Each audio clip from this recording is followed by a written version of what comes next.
আজকের যে কোশ্চেনগুলো তোমরা দেখতে পাচ্ছ পুরোপুরি এক্সাম ওরিয়েন্টেড কোশ্চেন।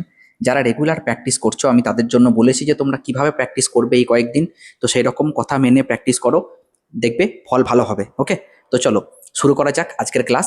সমস্ত কোশ্চেন কিন্তু ইয়ারে এসেছিল, আমি সেই সমস্ত কোশ্চেনগুলোই তোমাদের জন্য নিয়ে এসেছি, খুব ভালো করে দেখবে। দেখো প্রথম কোশ্চেনটা খুব ইজি কোশ্চেন, 1 ভোল্ট এর সমতুল্য স্ট্যাট ভোল্ট কি হবে না 1/300। খুব ইম্পর্টেন্ট কোশ্চেন এবং ইজি কোশ্চেন, ঠিক আছে। নেক্সট কোশ্চেন বহুবার করিয়েছি আমি, সমব্যাসার্ধ এবং সম আয়তনযুক্ত 64টি ক্ষুদ্র জলবিন্দুকে একত্রিত করে একটি বৃহৎ জলবিন্দুতে পরিণত করা হলো, তো বৃহৎ এবং ক্ষুদ্র জলবিন্দুর বিভবের অনুপাত কি হবে। দেখো ডাইরেক্ট ফর্মুলা মনে রাখবে, বড় জলবিন্দুর বিভব সমান 2 টু দি পাওয়ার, ঠিক আছে, sorry, n two the power 2/3 into V, ঠিক আছে।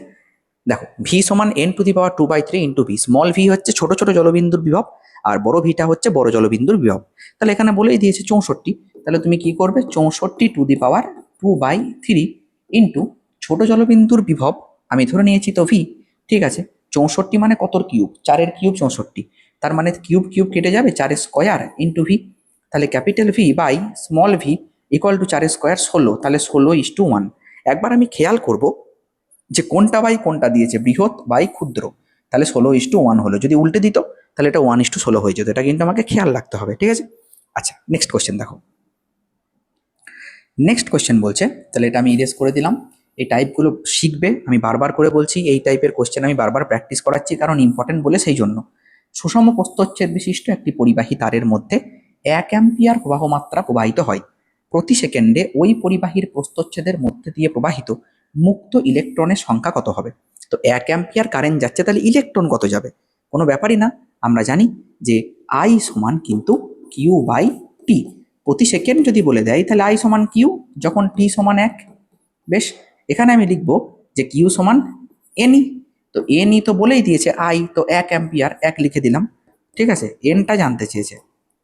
বেশ, আর দেখো এর জায়গায় কত লিখবো, এর জায়গায় আমি লিখবো 1/1.6 ইন্টু 10⁻⁻19। আমি বারবার তোমাদেরকে বলেছি 1/1.6, এটা অবশ্যই মনে রাখবে, 0.625। ওকে, 0.625, তাহলে এটা কত অ্যান্সার হবে যে 6.25 ইন্টু 10⁻18। এই ফ্যাক্টরটা অবশ্যই মনে রেখে দেবে, কারণ এইটা বহু জায়গায় আসবে, আর ক্যালকুলেশন করা কিন্তু এটা এতটা সহজ কথা নয় যে আবার আমি ভাগ করব দেখবো, অত সময় কিন্তু আমি পাবো না।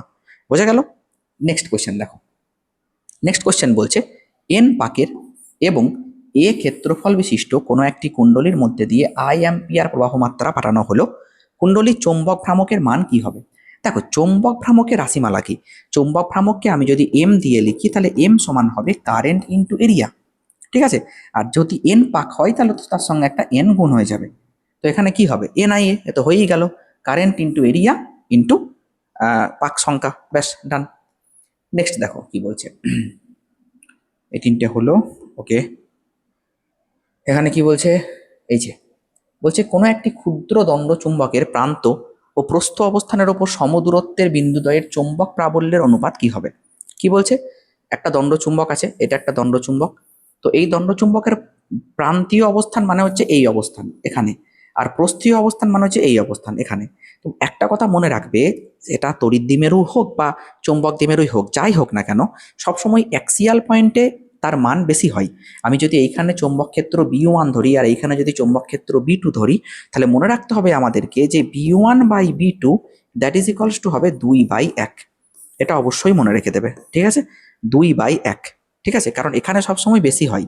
হ্যাঁ, তোমাকে যদি ডাইরেক্ট ফর্মুলা জিজ্ঞাসা করে তাহলে তুমি ফর্মুলাও লিখতে পারো এখানে, যে কি না, তোমাকে যদি এখানে বলে যে B1 যদি জানতে চাই তাহলে কি হবে, B1 সমান μ0/4π, ঠিক আছে, 2pm/r³। হোয়াট ইজ আর, এই মিডিল পয়েন্ট থেকে এই ডিস্টেন্সটা হচ্ছে আর, ঠিক আছে। আর যদি এই পয়েন্টে বলে এই ডিস্টেন্সটা আর, তাহলে V2 তখন তুমি লিখবে B2 is equals two μ0/4π pm/r³। ব্যাস, এটা মনে রাখবে, পিএম হচ্ছে কি চৌম্বক দ্বিমেরু ভ্রামক, ব্যাস হয়ে গেল। তো অবশ্যই এগুলো মনে রাখতে হবে, ঠিক আছে। নেক্সট কোশ্চেন দেখো কি বলছে, নেক্সট কোশ্চেন বলছে 1.41 অ্যাম্পিয়ার শীর্ষমানের কোনো পরিবর্তী প্রবাহের সাহায্যে একটি তারকে গরম করা হলো, সমহারে ওই তারকে গরম করার জন্য যে পরিমাণ সমপ্রবাহের প্রয়োজন হবে তার মান কত হবে। দেখো সমহারে যদি ডিসি কারেন্ট দিই তাহলে কত কারেন্ট লাগবে, কোশ্চেনটা না একটু ঘুরিয়ে দেওয়া আছে, একটু বুঝতে হবে কোশ্চেনটা কি বলছে। কোশ্চেনটাতে এটাই বলা হচ্ছে যে যদি আরএমএস ভ্যালু এইটা হয়, ঠিক আছে, সরি শীর্ষমান যদি এইটা হয়, এই গোটা কথাটার মানে হচ্ছে আরএমএস ভ্যালু কত, কারণ এইটাই আরএমএস এর সংজ্ঞা। ঠিক আছে, ওই সমপরিমাণ তাপ উৎপন্ন করতে যে পরিমাণ ডিসি কারেন্ট লাগে সেটাই হচ্ছে এই আরএমএস এর সংজ্ঞা। বুঝতে পেরেছ? তাহলে এখানে এটা বলে দিয়েছে আই নট কত 1.41 অ্যাম্পিয়ার। তাহলে আরএমএস কত হবে, RMS is equals two I0/√2, I0/√2। তো 1.41 আবার √2 ভ্যালু 1.41 কেটে গেল, তাহলে 1 অ্যাম্পিয়ার অ্যান্সার। ঠিক আছে, তাহলে দেখো হয়ে গেল। তো এই ধরনের ট্রিকি কোশ্চেন কিন্তু আমাদেরকে সলভ করে রাখতে হবে। কোশ্চেন বিরাট কিছু কঠিন হবে না, বা ট্রিকি হবে কোশ্চেন। বুঝতে পেরেছো কি বলছি? দেখো নেক্সট কোশ্চেন কি বলছে। একটি কুণ্ডলীর মধ্যে প্রবাহিত প্রবাহ মাত্রা 0.05 সেকেন্ডে সময়ে ব্যবধানে 2 অ্যাম্পিয়ার থেকে -2 অ্যাম্পিয়ারে পরিবর্তিত হওয়ার ফলে কুণ্ডলীর প্রান্তদ্বয়ের মধ্যে 8 ভোল্ট তড়িৎচালক বল আবিষ্ট হয়। ওই কুণ্ডলী সাবেশাঙ্কের মান কত হবে? দেখো কয়েকটা ফর্মুলা আছে। যদি তোমাকে বলে যে ই সমান বের করতে আবিষ্ট তড়িৎচালক বলের মেন যে ফর্মুলা সেটা হচ্ছে -d∅dt। বেশ, এবার যখন এই এল এর কথা বলবে, যখনই তুমি দেখবে সাবেশাঙ্কের কোনো কথা বলা আছে, তখন তুমি এই ফাইয়ের জায়গায় এল আই বসিয়ে দেবে। তাহলে কি দাঁড়ালো? তাহলে দাঁড়িয়ে গেল এল বাইরে বেরিয়ে গেল di/dt। যদি শুধুমাত্র তুমি মানের কথা বলো তাহলে কি নেব, দেখো এল এর জায়গায় তো এলটাই বের করতে হবে, আমি জানি না এল, ঠিক আছে, di/dt। চলো এবার বসানো যাক। দেখো ই বলে দিয়েছে, কত বলেছে ই বলে দিয়েছে 8 ভোল্ট।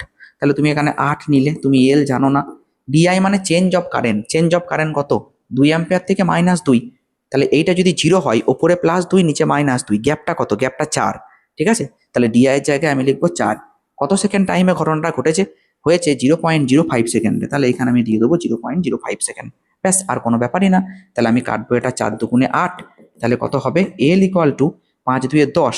তার মানে এটা যদি 1 হয়, হ্যাঁ 5 2 10, আমি মানে এখানে 10 লিখলাম, আর এটা দুটোর পরে দশমিক, মানে এইখানে দশমিক হবে। তাহলে অ্যান্সার হবে 0.1। তাহলে এল হবে 0.1 হেনরি। দেখো অ্যান্সার বেরিয়ে গেল। ঠিক আছে, সমস্ত কোশ্চেন হচ্ছে প্রিভিয়াস ইয়ার কোশ্চেন। ঠিক আছে, তো প্রিভিয়াস ইয়ারে যে এমসিকিউ সেকশনটা আসতো, সেই এমসিকিউ সেকশনে এই ধরনের কোশ্চেনগুলো কিন্তু আসতো। 18 নম্বর এমসিকিউ আসতো আগে। ঠিক আছে, তো সেই কোশ্চেনগুলোই কিন্তু আমি নিয়ে এসেছি। প্রত্যেকটা কোশ্চেন খুব ইম্পর্টেন্ট কোশ্চেন। তড়িৎচুম্বকীয় তরঙ্গের উৎপত্তি কোত্থেকে হয়? দেখো স্থির আধান কোনোদিন তড়িৎচুম্বকীয় তরঙ্গ উৎপন্ন করতে পারে না। সমবেগে গতিশীল আধান এটাও পারে না। ঠিক আছে, একমাত্র ত্বরণযুক্ত গতিশীল আধান একটা তড়িৎচুম্বকীয় তরঙ্গের উৎপত্তি করতে পারে, মনে রাখবে। আর তড়িৎচুম্বকীয় তরঙ্গ কোন বেগে চলাচল করে? আলোর বেগে, যেটা হচ্ছে কি 3 × 10⁸ মিটার/সেকেন্ড। বলো, আশা করি ক্লিয়ার। ওকে, চলো নেক্সট কোশ্চেন। চলো দেখো, বায়ুশূন্য স্থানে তড়িৎচুম্বকীয় তরঙ্গের বেগ কত হয়? Most important question, most vital question, মুখস্থ রাখবে। 1/√μ0ε0। এইটা হচ্ছে তড়িৎচুম্বকীয় তরঙ্গের বেগের মান বায়ুশূন্য স্থানে। চৌম্বক ফ্লাক্সের মাত্রা কি? চৌম্বক ফ্লাক্স, স্যার চৌম্বক ফ্লাক্স কি জিনিস? চৌম্বক ফ্লাক্সকে আমরা না হয় ফাই দিয়েই লিখি। তো ফাই ইজ ইকুয়ালস টু, আমি এটাও বলতে পারি B.A। ঠিক আছে, এটা বলতে পারি phi is equals two B.A। বেশ, তাহলে আর কিভাবে বের করা যাবে? তুমি কি অন্যভাবে বের করতে যদি চাও, ফাই ইকুয়ালস টু B.A, আমি এ এর মাত্রা জানি, বি এর মাত্রা বের করতে পারবো। তাছাড়া কিন্তু আর কোনো রাস্তা আমি দেখতে পাচ্ছি না। আর আর আর যদি তোমাদের জানা থাকে তাহলে কমেন্ট সেকশনে তোমরা জানাবে যে আর কোনোভাবে আমরা বের করতে পারবো কিনা। তাহলে phi equals to B × A লিখলাম যখন cos θ 1। তাহলে একটা জিনিস দেখো, স্যার আমি বি এর মাত্রা যদি ভুলে গেছি, ধরে না ভুলে গেছি আমি বি এর মাত্রা, তাহলে আমি কি করে বের করব? আমরা জানি F সমান QVB sin θ। F সমান QVB sin θ নিচ্ছি না, কারণ ওর তো মাত্রা নেই। বেশ, তাহলে বি এর মাত্রা কত হবে? F/QB। কোশ্চেনের অ্যান্সার ছেড়ে আসবো না কিন্তু, ঠিক আছে। তাহলে ml T⁻², কিউটাকে ওপরে উঠিয়ে দিলাম, তাহলে হয়ে গেল I−T⁻, কারণ কিউ হচ্ছে IT, ঠিক কি না? তো বিটা আবার কেন লিখেছি? বিটা তো আর হবে না, না, F/QV হবে, সরি। আর ভি কত? ভি হচ্ছে তোমার LT ইনভার্স, তার মানে L ইনভার্স আর টিটা উপরে উঠে প্লাস হয়ে গেল। তো এটা শর্ট আউট করে নাও, কি হবে দেখো, এল আর এল এ তো কেটে চলে গেল, এটা থাকবে না, ঠিক আছে। এটা কত হবে, এম থাকলো, টি টি টু দি পাওয়ার -1 থাকলো, -1 না, -1 -1 -3 চলে গেল, এই তো এইটা এটা কেটে গেল, তাহলে M T to the power -2 and I inverse, M T to the power -2 I inverse, okay. এইটা হচ্ছে বি। আর যখন আমি এরিয়া গুণ করব তখন একটা এল স্কোয়ার হবে, কারণ এখানে দেখো এরিয়া আছে, তাহলে এর সঙ্গে একটা এল স্কোয়ার গুণ হবে, মানে M L square T to the power -2 I inverse, এইটা হচ্ছে অ্যান্সার। স্যার আই তো এখানে নেই, ওরা আইটাকে অ্যাম্পিয়ার দিয়ে লিখেছে, এ দিয়ে লিখেছে, কারেন্টকে আই দিয়েও লেখা যায়, কারেন্টকে এ দিয়েও লেখা যায়, ওটা কোনো ফ্যাক্ট না, ওকে। তো দেখো এতদূর ক্লিয়ার কিনা, প্রত্যেকটা কোশ্চেন কিন্তু আমাদের এক্সাম ওরিয়েন্টেড কোশ্চেন আছে আজকে, উল্টো পাল্টা কোনো কোশ্চেন কিন্তু নেই, কোশ্চেনগুলো ভালো করে সলভ করে যাবে পরীক্ষার জন্য অবশ্যই, ঠিক আছে। নেক্সট কোশ্চেন দেখো, খুব ইম্পর্টেন্ট একটা কোশ্চেন, এই কোশ্চেনটা আমি আগেও তোমাদের সলভ করিয়েছি, বারবার করিয়েছি, আর এই কোশ্চেনটা কিন্তু বারবার ছেলেরা ভুল করে। কোনো তড়িৎ বর্তনীতে ই তড়িৎচালক বল বিশিষ্ট দুটি তড়িৎ কোষকে শ্রেণী সমবায়ে বহিস্থ আর রোধের সঙ্গে যুক্ত করা হলো। কোষদ্বয়ের আভ্যন্তরীণ রোধ যথাক্রমে R1 এবং R2। প্রবাহ চলাকালীন যদি প্রথম কোষের বিভব পার্থক্য 0 হয় তবে ক্যাপিটাল আর R1 এবং R2 এর মধ্যে সম্পর্ক কি হবে। বারংবার আমি কোশ্চেনটা করিয়েছি, তাও ছেলেরা এই কোশ্চেনটা কিন্তু ভুল করে। কোশ্চেনটা কিন্তু ইম্পর্টেন্ট কোশ্চেন, বোঝা গেল কি বললাম। দেখো দুটো সেল আছে, দুটো সেলকে শ্রেণী সমবায়ে কানেক্ট করা আছে, এই একটা সেল, এই একটা সেল, ওকে। তো এর সঙ্গে এইখানে একটা রেজিস্ট্যান্স কানেক্ট করা আছে, দিস ইজ আ রেজিস্ট্যান্স, এইটা একটা সেল, এইটা ER1 আর এইটা হচ্ছে ER2। দেখো ক্লিয়ার কিনা। তো আমাকে প্রথমে কি বলেছে, বলেছে যে এই 1 নম্বর সেলের দুই প্রান্তে বিভব প্রভেদ 0, এটা ওরা বলে দিয়েছে। তাহলে এই তিনজনার মধ্যে সম্পর্ক কি, R1 R2 এদের মধ্যে সম্পর্ক কি। দেখো বিভব প্রভেদ যদি বের করতে হয়, দুই প্রান্তের প্রান্তীয় বিভব প্রভেদ তুমি পড়েছিলে V is equals two E minus IR, তাহলে এক্ষেত্রে তার ব্যতিক্রম হবে না, E মাইনাস, যেহেতু 1 নাম্বার কোষ বলেছে তাহলে IR1 লিখতে হবে। কিন্তু স্যার এখানে তো আমি আই জানি না, তাহলে আইটা আমি বের করব কি না, শ্রেণীতে যেহেতু আছে তাহলে 2E divided by R plus R1 plus R2, ঠিক কিনা। তাহলে চলো আমি এখানে নিয়ে গিয়ে এবার বসিয়ে দিই, তাহলে E minus 2E divided by R plus R1 plus R2, আর এইখানে কিন্তু একটা R1 হবে। তো ওরা বলছে কি যে এই গোটাটা ইকুয়াল টু নাকি 0 হবে। তাহলে যদি তাই হয় তাহলে এক্ষেত্রে, আচ্ছা এই ইটাকে আমি তো আর তাহলে ই লিখবো না, এখানে আমি কি লিখবো, স্মল ই লিখবো, কারণ আমার অঙ্কের মতো এখানে তো স্মল ই আছে। তাহলে তাই যদি হয়, দেখো ইটাকে কমন নিয়ে 0 করে দিলাম, তাহলে এই দিকটা পড়ে থাকলো 2R1 by R plus R1 plus R2, okay, হ্যাঁ, that is equals two R1। তাহলে এই জায়গাটাই আমি কি লিখবো বলো তো, এই জায়গাটাই লিখবো, দেখো 2R1 এই দিকে গেল, কোথাও একটা ভুল হচ্ছে বাবা, এটা তো এইরকম হবে না, এই R1টা কেন আসছে, এই R1টা তো আসবে না, এটা 2E, ই কমন নিয়ে 0 করলাম, তাহলে এই R1টা তো হবে না, এদিকে এটা কত আসবে, 1 আসবে, কারণ এই 1টা এইদিকে চলে যাবে। দেখো এবার ঠিক আছে, তাহলে R ইজ ইকুয়ালস টু হয়ে যাবে R1 মাইনাস R2 কোনাকুনি গুণ করলে, তাহলে এই কন্ডিশনটা কিন্তু আমাদের আসছে, দেখো ক্লিয়ার কিনা, ওকে। R is equals two R1 minus R2, বলো, আশা করি ক্লিয়ার, তোমাদের কাছে পুরো ব্যাপারটা ক্লিয়ার, ওকে। নেক্সট কোশ্চেন চলো ভাই। তিরশ্চম্বক পদার্থের, দেখো কোশ্চেন পড়ো ভালো করে, তিরশ্চম্বক পদার্থের চৌম্বক ভেদ্যতার মান কত হবে। এর আপেক্ষিক চৌম্বক ভেদ্যতার যে মানটা হবে সেটা 1-এর সামান্য কম, একটা ফর্মুলা বলছি অবশ্যই নোট করে রাখবে, mu r is equals to 1 plus chi m, অবশ্যই এটাকে নোট করে রাখবে, এই ফর্মুলা দিয়ে কিন্তু অঙ্ক দেয়, এইটা হচ্ছে আপেক্ষিক চৌম্বক ভেদ্যতা, বলো ক্লিয়ার, ওকে। আর এটা চৌম্বক প্রবণতা কাই এম, বেশ। এলসিআর শ্রেণী সমবায়ের বর্তনীর বিশুদ্ধ রোধক বর্তনীর ন্যায় আচরণ করে কখন। মনে রাখবে এলসিআর বর্তনী তখনই বিশুদ্ধ রোধকের মতো আচরণ করবে যখন omega L that is equals to 1/ওমেগা সি হবে। এইটা যদি হ্যাঁ মানে মোটামুটি হয়ে যায়, তাহলে কিন্তু এই এল বা সি এর ওখানে আর কোনো কাজ থাকবে না, পুরো বর্তনীটা কিন্তু রোধক বর্তনীর মতো আচরণ করবে। এখান থেকে বেশ কয়েকটা ইম্পর্টেন্ট ফর্মুলা হয়, তোমাকে বলতে পারে এই কন্ডিশনটাকে আমরা কি কন্ডিশন বলি, এটাকে বলি অনুনাদি কন্ডিশন বা অনুনাদ অবস্থা, বা বলবো রেজোন্যান্ট কন্ডিশন। ঠিক আছে, এই সময় এই কারেন্ট হয় ম্যাক্সিমাম। ঠিক আছে, আর কি না এখানে বর্তনীর মোট রোধ হবে এই সময় জেড ইকুয়াল টু আর, যেটাকে আমরা বলি ইম্পিডেন্স বা প্রতিরোধ। ঠিক আছে, সেই জেড ইকুয়ালস টু কি হয়, আর হয়ে যায়, মাথায় রাখবে। আর এই সময় আমরা কি পাই, একটা যে কম্পাঙ্কে এই ঘটনাটা ঘটে সেই কম্পাঙ্কটাকে আমরা বলি f naught, that is equals to 1/2 pi root L C, এটাকে বলি অনুনাদি কম্পাঙ্ক। এটাও কিন্তু তোমাকে মনে রাখতে হবে। তাহলে এতগুলো ইনফরমেশন আমি যেটা বলে দিলাম সেটা কিন্তু অবশ্যই মনে রাখবে, খুবই ইম্পর্টেন্ট। ওকে, নেক্সট দেখো, একটি আর ব্যাসার্ধের বৃত্তাকার পরিবাহী লুপ স্থির মানের তড়িৎ প্রবাহ আই বহন করছে। একে একটি সুষম চৌম্বক ক্ষেত্র বিতে এমনভাবে স্থাপন করা হলো যাতে বি লুপটির তলের ওপর লম্ব হয়। লুপটির ওপর ক্রিয়ারত চৌম্বক বলের মান কত? একটা লুপকে চৌম্বক ক্ষেত্রে রেখে দেওয়া হয়েছে, বলছে এমনভাবে রাখা হয়েছে চৌম্বক ক্ষেত্র লুপটির তলের সঙ্গে লম্ব। এখানে একটা টুইস্ট আছে, আমি এটা বারবার বলেছি। দেখো, এইটা যদি মনে করো সাপোজ এই দিকে চৌম্বক ক্ষেত্র কাজ করছে, তাহলে লুপটাকে কেমন করে রাখা আছে বলে তোমার মনে হয়? স্যার, লুপটাকে রাখা আছে ঠিক এইভাবে, কারণ দেখুন এই তলের সঙ্গে কিন্তু লম্ব আছে। তাহলে এই লুপের ডাইরেকশন কোন দিকে? লুপের ডাইরেকশন হয় নর্মালি আউটওয়ার্ড। ঠিক আছে, তাহলে নর্মালি আউটওয়ার্ড ডাইরেকশনে এই লুপটা কিন্তু এইটা ডাইরেকশন। তাহলে দেখো তো, লুপের ডাইরেকশন এবং চৌম্বক বলরেখার মধ্যে অ্যাঙ্গেল কত?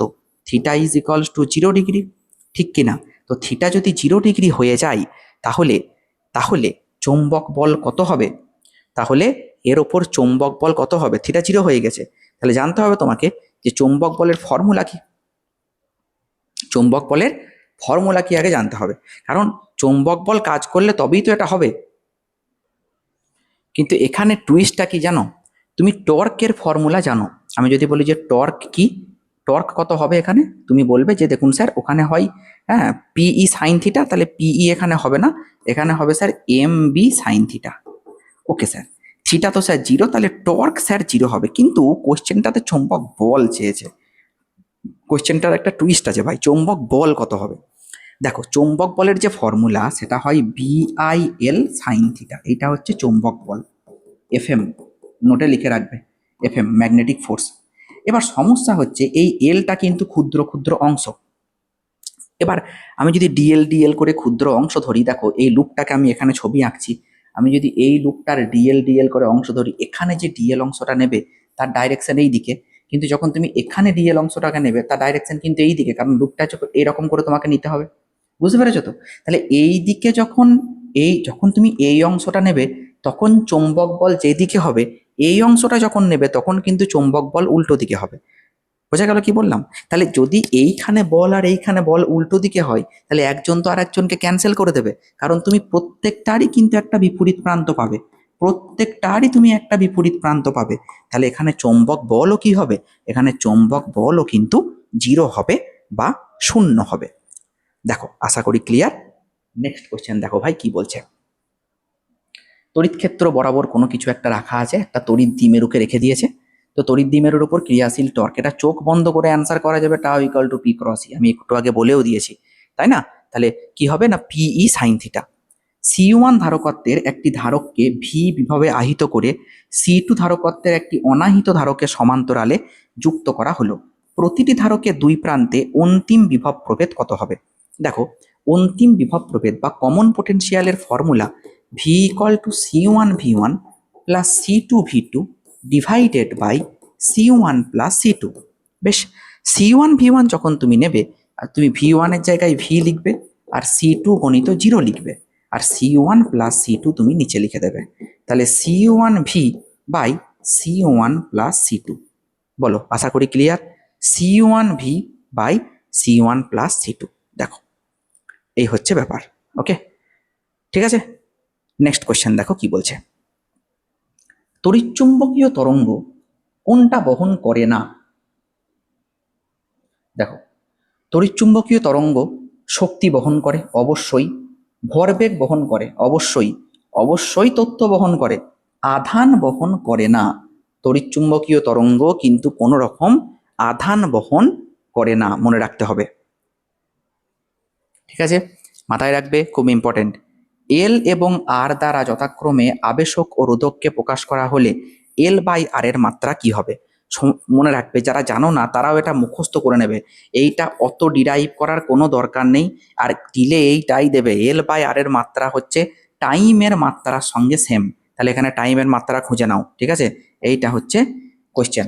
আর প্রুফও করা যায়, এটা প্রুফ করে আমি দেখিয়েওছিলাম, দরকার নাই। ঠিক আছে, দরকার নেই, এটা তুমি জাস্ট মনে রাখবে এল বাই আর এর মাত্রা সময়ের মাত্রার সঙ্গে সেম হবে। নেক্সট কোয়েশ্চেন দেখো, বলছে একটি proton 1.5 weber per metre square অর্থাৎ টেসলা এত ফ্লাক্স ঘনত্বের চৌম্বক ক্ষেত্রে এত বেগে 30 ডিগ্রি কোণে প্রবেশ করে, প্রোটনটিতে ক্রিয়াশীল বল কি হবে? দেখুন স্যার, আমরা পড়েছিলাম এফ সমান কিন্তু sir q vB sine theta, অবশ্যই, একটাও মিথ্যা কথা নয়। কিউ প্রোটন তো না, তাহলে 1.6 ইন্টু 10⁻⁻19। স্যার ভি কত হবে? 2 ইন্টু 10⁻7। স্যার বি কত হবে? বি হচ্ছে স্যার, ও এটাই তো আমি ভি লিখলাম না, আর চৌম্বক ক্ষেত্র হচ্ছে 1.5। ঠিক আছে, সবগুলো বসিয়ে দিলাম, আর অ্যাঙ্গেল সাইন 30 তো, তাহলে হাফ হয়ে গেল। ঠিক আছে, তো দেখো কি হবে, কি অ্যান্সার হবে, এটা তোমরা কমেন্ট সেকশনে জানাবে। আমি আর গুণ করছি না, তোমরা ইজি গুণ আছে ভাই, এটা তোমরা কমেন্ট সেকশনে কিন্তু অবশ্যই জানাবে, কারণ এই দেখো 2 8 16 কাটবে। হ্যাঁ, চলো নেক্সট। নেক্সট কি বলছে? 1 অ্যাম্পিয়ার তড়িৎবাহী, 1 নয়, এটা আই অ্যাম্পিয়ার। এর কি নেক্সট পেজে আছে কোশ্চেনটা? না নেই, তাহলে এখান থেকেই করতে হবে। চলো ঠিক আছে, আই অ্যাম্পিয়ার তড়িৎবাহী 1 এল মিটার দৈর্ঘ্যের একটি ঋজু পরিবাহীকে বাঁকিয়ে অর্ধবৃত্ত করা হলো, অর্ধবৃত্তের কেন্দ্রে চৌম্বক ক্ষেত্র কি হবে? বাহ, খুব ভালো একটা কোশ্চেন দিয়েছে, দারুণ কোশ্চেন দিয়েছে। বলছে একটা ঋজু পরিবাহী ছিল, বেশ, তো ঋজু পরিবাহীকে তুমি বাঁকিয়ে দিয়ে অর্ধবৃত্তাকার করে দিলে। তার মানে আমি বলতে পারি যে অর্ধবৃত্তের যে পরিধি, অর্ধবৃত্ত এরকম হয়, তো অর্ধবৃত্তের পরিধি কত? Pi r, that is equals to L. তাহলে এখানে আর ইকুয়াল টু আমি বলতে পারি কত? L by pi. এইটুকু আমি করে তো অবশ্য রেখে দিতে পারি। ওকে, তো এর কেন্দ্রে যে চৌম্বক ক্ষেত্র বি, পূর্ণবৃত্ত হলে হতো mu naught I by 2r। তাহলে এখানে কত হবে? Mu naught I by 4r। Okay, আমি মিউ নটটাকে অ্যাজ ইট ইজ রেখে দিলাম। আই এর জায়গায় কত লিখলাম? আই এর জায়গায় আমি লিখবো আই। ওকে, 4 এর জায়গায় 4, আর আর এর জায়গায় এল বাই পাই যদি লিখি তাহলে ওপরে পাই চলে যাবে, তাহলে মিউ নট পাই আই। ওকে, আচ্ছা, মিউ নটটাকে এরা রাখেনি, ঠিক আছে, মিউ নটের জায়গায় আমি লিখবো 4 pi into 10⁻⁻7 into I by 4 L. তো 4 4 কেটে দাও, তাহলে pi I 10⁻⁻7 by L, pi I 10⁻⁻7 by L. ব্যাস, এই ভিডিওতে ছিল এতটাই কোয়েশ্চেন। এরপরে নেক্সট আরও কোয়েশ্চেন আছে, সেগুলো আমরা সলভ করব। ঠিক আছে, আর আমি আবার বলি, যাদের চ্যাপ্টারের কনসেপ্ট ক্লিয়ার নেই, ওয়ান শট ভিডিও দেওয়া আছে, তো ওয়ান শট ভিডিওটা তোমরা অবশ্যই সবাই দেখে নেবে। যার যে চ্যাপ্টারে প্রবলেম আছে সেই চ্যাপ্টারে ওয়ান শট অবশ্যই দেখে নেবে। ঠিক আছে, ভালো থেকো, সুস্থ থেকো, দেখা হচ্ছে নেক্সট ভিডিওতে। পরপর প্র্যাকটিস করো, আই থিঙ্ক অবশ্যই ভালো হবে রেজাল্ট। ওকে।